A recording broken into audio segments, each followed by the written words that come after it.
On June the 28th, 1914, Gavrilo Princip, a Bosnian Serb, assassinated Archduke Franz Ferdinand, the heir presumptive to the Austro-Hungarian throne. This set in motion a chain of events that led 1 month later to the outbreak of World War I. World War I lasted from July the 28th, 1914 to November the 11th, 1918. 16 million people died in that war, including 7 million civilians, and most of the dead were young men.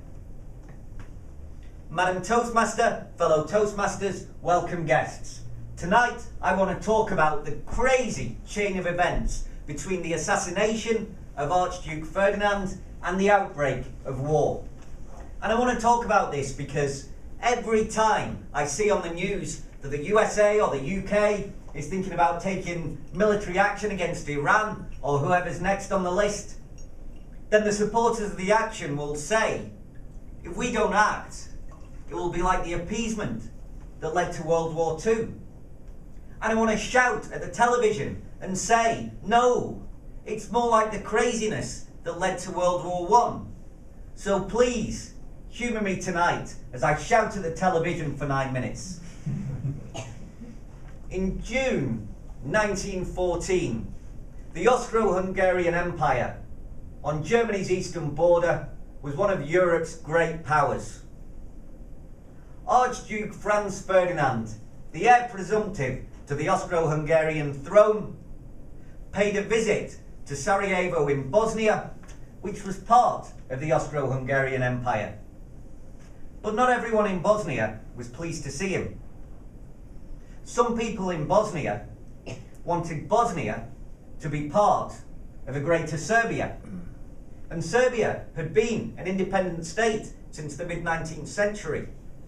And for most of that time, relations with Austria-Hungary had been bad.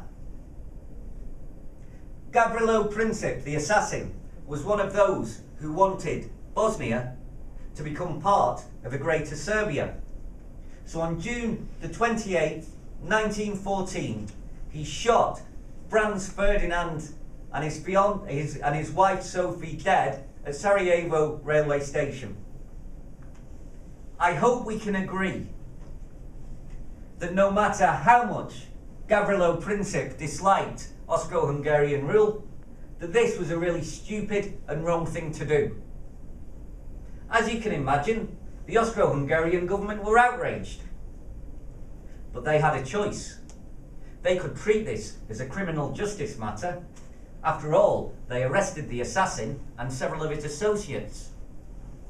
Or they could use it as an opportunity to put pressure on the Serbian government.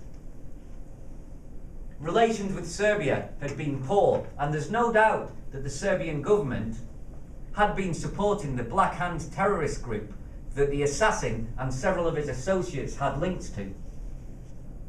So there was a debate within the Austro-Hungarian government between the hawks who wanted to take strong action and the doves who urged caution, worried that things would spiral out of control. Tragically, the hawks won the argument, and so Austria-Hungary delivered Serbia an ultimatum. It contained demands that Serbia stop supporting the Black Hand terrorist group, that Serbia root out any and all anti-Austrian sentiment within Serbia, and that Serbia allow Austria-Hungary to take part in the Serbian investigation of the assassination. And the ultimatum made clear that if Serbia didn't agree to the demands, that Austria-Hungary would take military action. So now Serbia had a choice. They could reject the ultimatum as outrageous. They could offer a mealy-mouthed acceptance that appeared to agree to the demands while offering all sorts of clever qualifications. Or they could roll over and comply.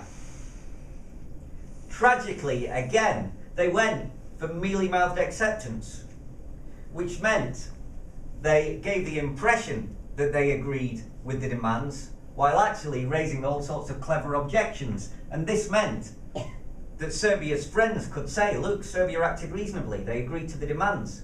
But Serbia's enemies would say, no, they didn't act reasonably, they clearly didn't agree to the demands.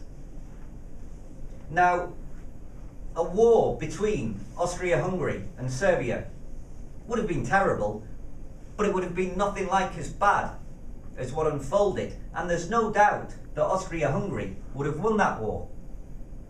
But Serbia weren't fools, because they knew they had a powerful ally. And that ally was Russia. And Russia didn't like to see Serbia getting bullied.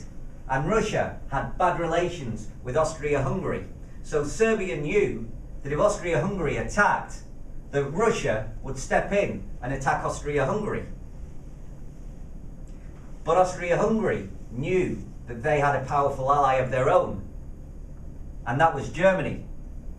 And Germany didn't like to see Austria-Hungary getting bullied. And Germany had bad relations with Russia. So Austria-Hungary knew that if Russia attacked Austria-Hungary, that Germany would attack Russia. But Germany had a dilemma of their own.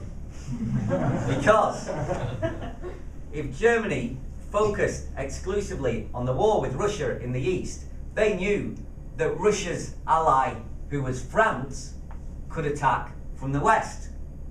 So Germany came up with a plan, which was to try and invade France and knock it out of the war quickly. So Germany invaded France, but it sent its troops through Belgium. And Britain had signed a treaty with Belgium in 1839, saying that Britain would defend Belgium if it was invaded. But the invasion of Belgium was really a pretext for Britain entering the war, because even after German troops were in Belgium, there was still a spirited debate within the British government about whether to take part in the war. And what seems to have been the decisive argument is the idea that because Britain was friends at the time with France and with Russia, if France and Russia did well in the war and Britain hadn't helped, then that would look bad for Britain. On the other hand, if France and Russia, Britain's friends, did badly in the war, then that would be bad for Britain too. And so Britain entered the war. But when you think about it for more than a few moments, that's a monumentally stupid reason. Because after the war, everything changed. Everything was so different anyway that it hardly mattered. But then so much of what happened that month was monumentally stupid. And the next 4 years of war were absolutely awful for all of the soldiers and for many others besides. Millions died and millions more suffered terribly. And it was also needless.